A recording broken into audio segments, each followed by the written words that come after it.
आइए जानते हैं आज के प्रमुख अंतर्राष्ट्रीय खबरों को। पहले एक नजर हेडलाइंस पर। केरल कांग्रेस के सभी नेता एकजुट, शशि थरूर के साथ मतभेद की अटकलों के बीच बोले राहुल गांधी। पुलिस बोली पॉस्को कानून के तहत केस दर्ज, सीएम फडणवीस बोले एक दल के नेताओं का कृत्य।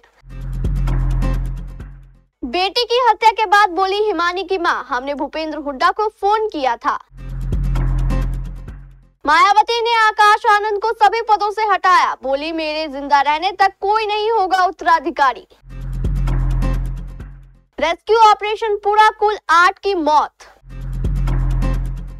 यूक्रेन के राष्ट्रपति जेलेंस्की पर ज्यादा हमलावर क्यों थे अमेरिकी उपराष्ट्रपति जेडी वेंस। यूक्रेन को छोड़ो, हमसे खरीदो धरती का खजाना, पुतिन ने अमेरिका को दिया बड़ा ऑफर। सोने और चांदी की कीमतों में उतार चढ़ाव, जानिए ताजा भाव। इस दिन जारी होगा छावा का तेलुगु ट्रेलर, पोस्टर जारी कर निर्माताओं ने समय का भी किया खुलासा। और चैंपियंस ट्रॉफी में फ्लॉप शो का नतीजा, न्यूजीलैंड दौरे से हट सकते हैं पाकिस्तान के सीनियर क्रिकेटर। कांग्रेस और शशि थरूर के बीच तनातनी की अटकलों और शशि थरूर द्वारा केंद्र सरकार की तारीफ के बाद उठ रहे विवाद के बीच कांग्रेस सांसद राहुल गांधी ने रविवार को स्पष्ट कर दिया है कि पार्टी के सभी नेता केरल में एकजुट हैं और मिलकर काम कर रहे हैं। राहुल गांधी ने 28 फरवरी को दिल्ली में पार्टी के शीर्ष नेतृत्व के साथ बैठक के बाद केरल कांग्रेस नेताओं की एक प्रेस कॉन्फ्रेंस की तस्वीर फेसबुक पर पोस्ट की। उन्होंने फोटो के साथ लिखा, हम एकजुट हैं। इस बैठक के दौरान 2026 में होने वाले केरल विधानसभा चुनावों की रणनीति पर भी चर्चा की गई। कांग्रेस नेतृत्व ने सभी नेताओं को सख्त संदेश देते हुए कहा कि जो भी नेता पार्टी लाइन से हटकर बयान देंगे उनके खिलाफ सख्त अनुशासनात्मक कार्रवाई की जाएगी।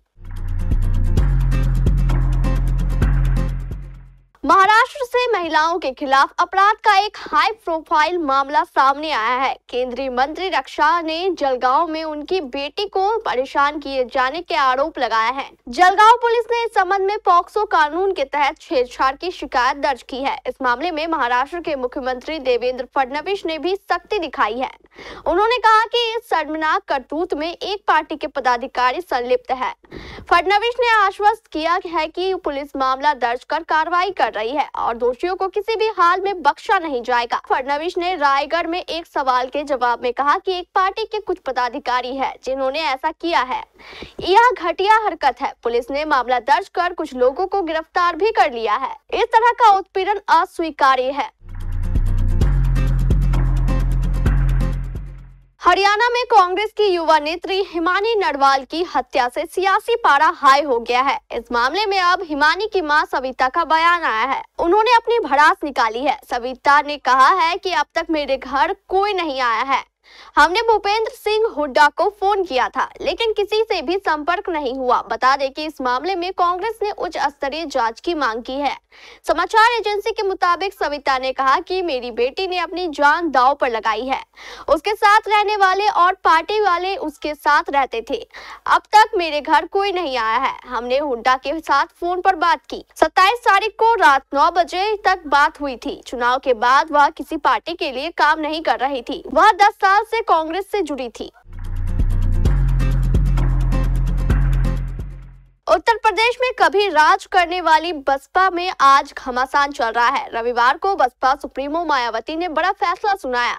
उन्होंने भतीजे आकाश आनंद को पार्टी के सभी पदों से हटा दिया। आकाश के ससुर अशोक सिद्धार्थ के निष्कासन के बाद उनका यह दूसरा फैसला है। वहीं आकाश के भाई आनंद कुमार और रामजी गौतम को बड़ी जिम्मेदारी दी गई। दोनों को नेशनल कोऑर्डिनेशन बनाया गया है। इस मौके पर मायावती ने कहा कि अब मेरे जिंदा रहने तक कोई उत्तराधिकारी नहीं होगा। पार्टी और मूवमेंट के हित में रिश्ते नातों का कोई महत्व नहीं है। चमोली में एवलांच में मृतकों की संख्या बढ़कर 7 पहुंच गई है। जिन लापता 4 मजदूरों की तलाश की जा रही थी, उन चारों के शव मिल गए हैं। कल तक 4 मजदूरों की मौत हुई थी, अब तक संख्या 8 हो चुकी है। बद्रीनाथ माना में रेस्क्यू अभियान रविवार सुबह शुरू किया गया था। भारतीय वायुसेना के अधिकारियों ने जानकारी दी है कि उत्तराखंड के चमोली जिले में हिमस्खलन प्रभावित क्षेत्रों में रविवार को तलाशी अभियान के लिए Mi-17 हेलीकॉप्टर ड्रोन आधारित intelligent breed object detection system को एयरलिफ्ट करने के लिए तैयार किया गया था। रेस्क्यू अभियान में गंभीर रूप से घायल पवन पुत्र महेंद्र सिंह ईशापुर संभल उत्तर प्रदेश को हेली एम्बुलेंस से एम्स ऋषिकेश रेफर कर दिया गया है, जबकि एक व्यक्ति को शनिवार को रेफर किया गया था।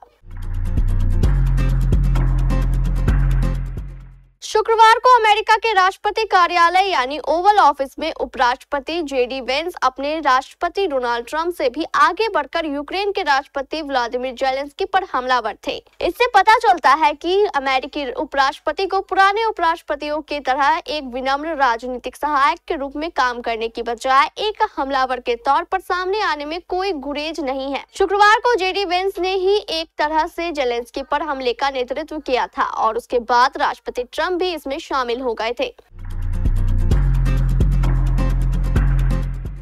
अमेरिका यूक्रेन से दुर्लभ खनिजों को लेकर डील करना चाहता है। शुक्रवार को इससे जुड़े डील पर हस्ताक्षर होने थे, लेकिन ट्रंप और जेलेंस्की में ऐसी जुबानी जंग हुई कि डील ना हो सकी। इस बीच रूसी राष्ट्रपति व्लादिमीर पुतिन ने अमेरिका को रेयर अर्थ मिनरल्स का लालच दे दिया। पुतिन ने संकेत दिया है कि वे दुर्लभ खनिजों पर अमेरिका के साथ सहयोग करने के लिए तैयार है। सोशल मीडिया पर वायरल हो रहे एक वीडियो में पुतिन ने कहा है कि रूस अमेरिकी साझेदारों के साथ दुर्लभ खनिज क्षेत्र में काम करने के लिए तैयार है। इसमें निजी कंपनियां भी शामिल है। पुतिन ने कहा, हम अपने अमेरिकी साझेदारों के साथ सहयोग के लिए खुले रहेंगे और मैं साझेदार कहता हूं तो मेरा मतलब केवल प्रशासनिक और सरकारी एजेंसियों से नहीं, बल्कि उन निजी कंपनियों से भी है जो साथ काम करने में रुचि दिखाती है। पुतिन ने कहा कि रूस के पास यूक्रेन की तुलना में काफी बड़ा दुर्लभ खनिज भंडार है।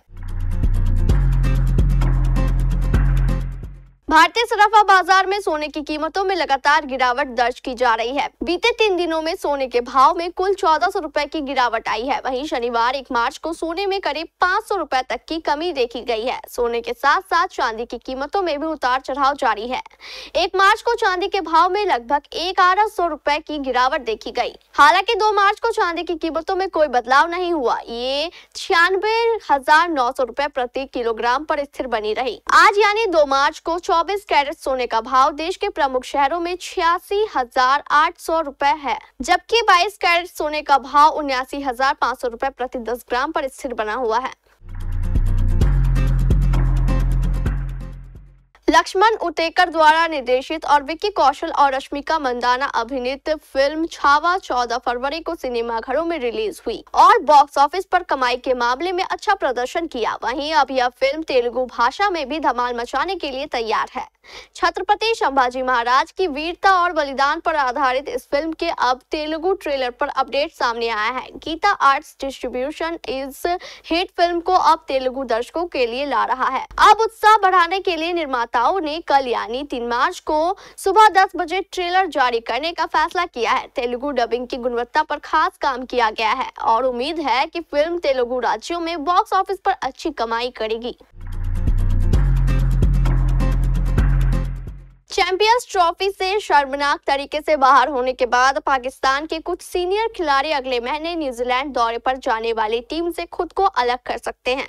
सूत्रों ने शुक्रवार को यह जानकारी दी। पाकिस्तान 29 साल के लंबे अंतराल के बाद आईसीसी के किसी टूर्नामेंट की मेजबानी कर रहा है, लेकिन वह एक भी मैच जीते बिना इससे बाहर हो गया। टीम ने कराची में न्यूजीलैंड के खिलाफ 60 रन की भारी हार के साथ अभियान शुरू किया और फिर दुबई में चिर प्रतिद्वंदी भारत से 6 विकेट से हार गया। रावलपिंडी में गुरुवार को बांग्लादेश के खिलाफ मेजबान टीम के मैच को बारिश के कारण रद्द करना पड़ा। इस मामले की जानकारी रखने वाले पाकिस्तान क्रिकेट बोर्ड के अधिकारी ने कहा कि कुछ खिलाड़ी इस बात पर विचार कर रहे हैं कि क्या उन्हें न्यूजीलैंड की यात्रा करनी चाहिए। पाकिस्तान को 16 मार्च से 5 अप्रैल तक सफेद गेंद के दौरे के दौरान 5 T20 अंतर्राष्ट्रीय और 3 वनडे मैच खेलने हैं।